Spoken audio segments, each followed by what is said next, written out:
in the Western world is baby boomers or older. So when you look at the fact that within the next 20 years, a lot of those people will have passed, right? 20 years, 40 years, who knows? Because people live a lot longer than they used to be. Just trying to think of what the oldest person is I've heard now. I'm thinking 120, maybe 121. Maybe I should look that up. But it's quite old compared to what it used to be. So the average person is, I believe, 67 or 68 years old. I used to work with a guy when I worked in the Valley, and which is a term for the Chemical Valley if you're not here in the Sarnia-Lambton area. I was not a Valley girl.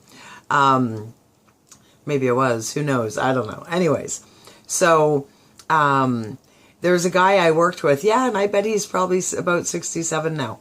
So that was the most common age in all of North America because of the baby boom. So there's a natural depopulation that's happening all the time, interesting enough. Now, when I was growing up, being 20 years behind those people, I was in the generation where I'm just far enough behind. That was when I was in elementary school, they closed the school down.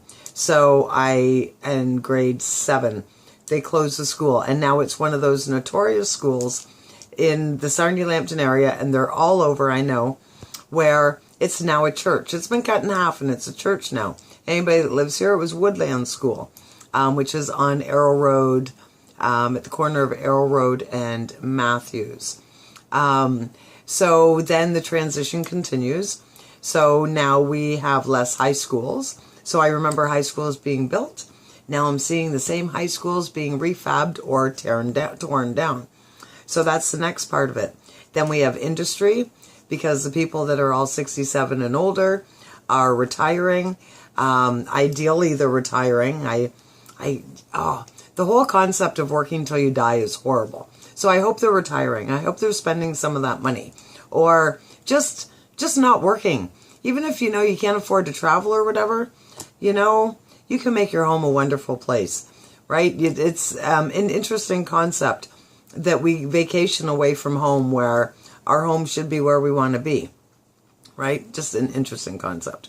So we are depopulizing all the time with, less children that are being born and more seniors that are passing on to the other side, or whatever it is that you believe happens. I happen to believe that they're still with us, but that's my personal opinion, not reflective on the Playfair Music audio stream at all. There's my little disclaimer for the day. So, time for the good news. Lots of good news. Oh my gosh, so much good stuff. Well, I love it. I love it. It really energizes me to know that good things are going on and people are stepping up to the plate. So, this is really cool. This is about engineering students. Engineering students noticed a significant shortage of sign language interpreters in the world, which is why they created a robotic arm to lend a hand. Project Aslan is a user-friendly and low-cost humanoid robot that translates speech into sign language. Aslan, which is an acronym for Antwerp Sign Language Actuating Node, was designed by 3 students at the University of Antwerp who wanted to reduce the communication barrier between the hearing and the deaf community. Because of his innovative design, Aslan stays affordable without losing durability, says the students. The use of 3D printing technology makes it possible to cut the production costs, as well as carrying out modifications or repairs when necessary. Robotics teacher Erwin Smet says a deaf person who needs to appear in court, a deaf person following a lesson in a classroom somewhere, these are all circumstances where a deaf person needs a sign language interpreter, but where often such an interpreter is not readily available. This is where a low-cost option like Aslan can offer a solution. Since the parts were all 3D printed, Project Aslan can be manufactured and assembled in over 140 countries that have access to the technology. The team is currently working on creating a second robotic arm to work with the first, as well as an expressive face that can help convey meaning. Additionally, the students are exploring the possibilities of connecting a webcam to Project Aslan so users can teach the robot new signs. That is so cool. Once the project is finished, they plan on making the designs open source for everyone. Wow, that is so awesome. So that's life-changing for so many people. And there's scenarios that people with all their senses totally take for granted. That never would cross my mind about somebody going to court. And what about the guy that it's family court? Not that I make light of criminal court, but what if it's somebody that needs to see their kids? What if it's somebody that needs an emergency injunction on a court order and they can't get it because there isn't somebody to be the interpreter? Like, wow, that is absolutely life-changing. That is so very, very, very awesome. Next story. An experimental treatment aimed at helping people with severe peanut allergy scored a clinical win Tuesday, putting it in line to possibly become the first drug to provide meaningful protection against accidental exposure. Based on the positive results, Immune Therapeutics expects to seek U.S. approval for its preventative peanut allergy therapy by the end of the year, with a European filing in 2019, the company said. Immune shares were up 20% Tuesday morning in pre-market trading. Oh, if you're into buying shares, something to think about. The company's lead product, AR101, is a capsule filled with a precise measured quantity of peanut flour. The capsules are opened and mixed into food. The idea is simple. Expose people to small escalating doses of ingestible peanut protein over time with the goal of desensitizing them enough to prevent severe reactions. AR101 proved highly effective in a phase 3 clinical trial known as Palisade. The results? 67% of patients ages 4 to 17 tolerated at least a 600 milligram dose of peanut protein at the end of the study, compared with 4% of placebo patients. 600 milligrams of peanut protein is roughly the equivalent of 2 peanuts or a child-sized bite from a peanut butter sandwich. The patients entered the study not being able to tolerate exposure to 10% of a single peanut. To meet the FDA requirements for approval, AR101 had to beat placebo by a biostatistical cushion of at least 15%. Immune cleared the statistical hurdle easily with a 53% difference. There were some safety concerns in the study. 20% of the AR101 patients and 6.5% of the placebo patients discontinued from the trial. Among AR101 patients, 12% discontinued due to adverse events, including gastrointestinal side effects. Ooh dear. 10 AR101 patients, or just under 3%, left the study because of systematic allergy hypersensitivity reactions. Of these, 7 patients were deemed by their doctors to have experienced potentially serious allergic reactions known as anaphylaxis, including 1 severe case. Anyone with school-age children knows peanut allergy is a serious and prevalent health problem. It's estimated that between 1.5 million to 2 million people under 18 in the U.S. have peanut allergies. Apart from scrupulous peanut avoidance, there are no approved treatments for people at risk for severe allergic reactions if exposed to even trace amounts of peanut protein. There is no cure for peanut allergy. A peace of mind treatment would still be commercially lucrative, with potential peak sales exceeding $1 billion annually, analysts forecast. DBV Technologies and Anapsi Bio have also developed peanut allergy vaccines. And I think we talked about that recently, the peanut allergy vaccines. So I was watching a documentary. I know, shocking, right?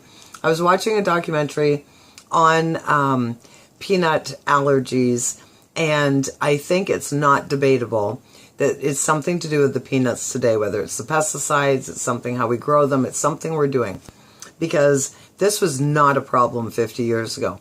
And it was a problem to like a couple kids, but it was not overbearing where it's taken over the school system, which is what's happened here.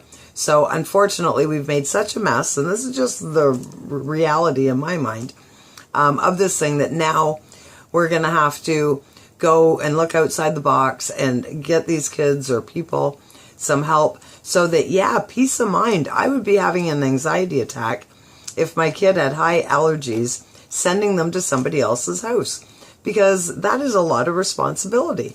Did you know Joe Louis, the little chocolate cakes, they don't have peanuts in them, but they're made in a plant that has peanuts. So you can't, like, there's so many things you have to be careful of.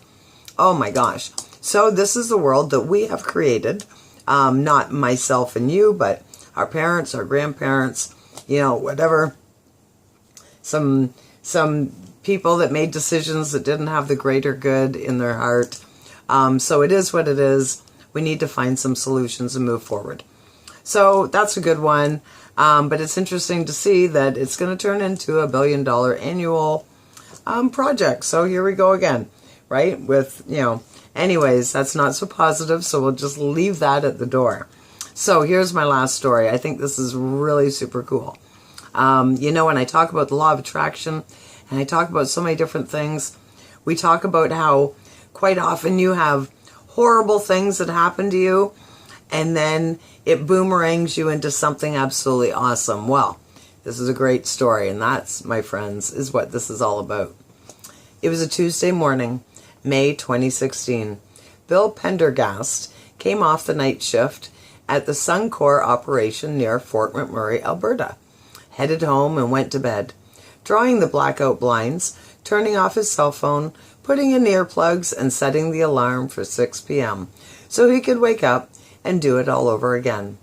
There were reports of a wildfire in the area, but the sky over Bill and Carrie Pendergast's place at 135 Airmont Court in the south part of town was blue.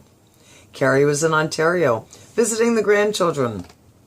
She switched on the news as her husband slept. The fire had turned. It was burning into town. Carrie called home frantic. Lee Rogers, a family friend who was staying with the couple, answered and burst into Bill's room around 2 p.m., saying they had to get out. It was unbelievable, Bill recalls, the amount of smoke and how fast it was moving. And it was moving towards our neighborhood. And so then it became a mad scramble to get out. Bill wrangled the family pets, Sydney, a spaniel, Lefty the bird, and Ozzy, as in Osborne, the black cat. Charged down the basement stairs, grabbed 3 totes of photo albums and a box marked pictures, which actually contained music cassettes, and jumped into his red 2005 Mustang, driving away from the flames, hoping for the best. Hours later, his phone started beeping with notifications from the home alarm. The back door was breached. Windows were breaking. Then at 8:01 p.m., fire is detected at 135 Airmont Court. My heart sank, Bill says. When we finally got back into the house in June, it was like you would see on TV when a bomb goes off. Everything was flattened. The home Bill and Carrie purchased in 2012 and were paying $2,400 a month in mortgage to Carrie was gone, as were several heirlooms. Carrie's jewelry, a coin collection Bill's father started in the 1960s, home movies, marriage and birth certificates, winter clothes, Christmas decorations, everything. The cascade of loss leveled the couple, as it would so many other Fort McMurray locals, and led not to a new beginning so much as to an avalanche of new headaches and stress. Bill and Carrie have struggled to rebuild their home, their lives, while juggling jobs. Carrie drives a truck at a mine. All the stress had been wearing on Bill. He admits a weight of the 54-year-old flew home to Newfoundland and Labrador in late January to visit his ailing father. Bill Sr. was in hospital in St. John's. Bill Jr. stopped at a gas station near his aunt's house to get the old man a nice cold 7-Up as a treat and to get himself $20 worth of lottery tickets. Bill was always telling Carrie that one of these days his number would come up. Carrie, the practical half of the pair, was always telling Bill, "You can't rely on lottery tickets. That's no way to plan your life." But someone has to win, and sometimes even the most unlikely of plans pan out, which is how a stressed-out 54-year-old millwright became a mostly relaxed instant millionaire. Bill went to bed at his Aunt Linda's place on a Saturday night. On Sunday, February 4th, Aunt Linda awoke frantic, saying someone in Gould's, a neighborhood on the outskirts of St. John's, was holding a winning ticket. Bill checked his numbers against the winning numbers displayed on his phone. "I kept looking at my phone and looking back at the ticket," he says. "It looked like the right number, but I thought my eyes might be playing tricks on me. And so I asked my uncle to look at my phone and call out the numbers, and gave my aunt the ticket to check them. And my aunt looks at me and says, 'You just won $1 million.' The fire was one of those terrible things Bill says that happens, but it never happens to you. And same with the lottery. You read about somebody else winning, and that somebody is never you. Now Bill and Carrie have experienced both the extremes. It went from one end of the scale of losing everything right to the other," Bill says in wonder. "Looking back on the stress, I don't have to worry so much anymore." Carrie was coming off shift at the mine when Bill's text appeared from Newfoundland with an image of a winning ticket. Bill is a practical joker. Carrie saw no reason to believe him until he sent her further proof, an image of him holding the ticket in his left hand, which bears a childhood scar. "We're going to be able to help our kids and grandkids financially now," Carrie says. Says Bill, "I'm keeping an eye on the 2019 Mustangs. It's about time I got a new car."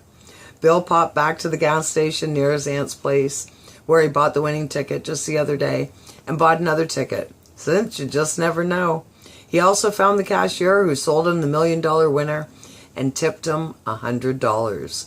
So there you go, friends. So when you think things are at their worst and everything's just going for a crap, and you've got a big black cloud following you around, and it's just oh so horrible, you just remember life can change in a second. And if you're inspired to buy that ticket, or to turn left instead of right, or to help a complete stranger, you don't know what the fallout's going to be. So go with that inspired feeling. And, there's good things ahead for you. They're all there. Just being in the right place at the right time and not being scared. Don't be scared. Feel worthy. You are worthy of all your dreams coming true. So there you go. There's your good news for today. I hope you liked it. And that last story, I don't know. I think I'm going to go get myself a lottery ticket later today.